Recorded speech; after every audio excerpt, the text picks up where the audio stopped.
Ini barang bukti yang kita sita.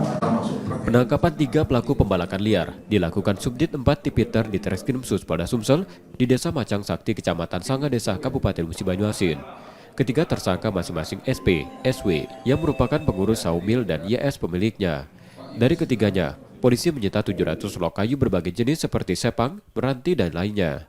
Polisi menerangkan, ratusan lok kayu ilegal itu ditengarai baru akan dijual para tersangka, dan aktivitas itu telah berlangsung selama beberapa bulan terakhir.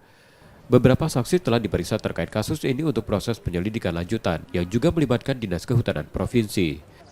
Kali ini kita mengungkap kasus illegal logging, di mana dari pengungkapan kasus ini ada 3 tersangka yang kita amankan, inisial S, kemudian satu lagi S juga, kemudian satu lagi YS, di mana S1 dan S2 ini selaku pengelola somil yang kita amankan. Kemudian YS ini adalah selaku pemilik somil.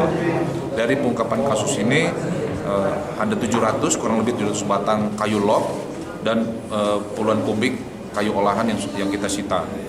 Dari jenis kayu yang kita sita ada rimba campuran, ada juga kayu meranti.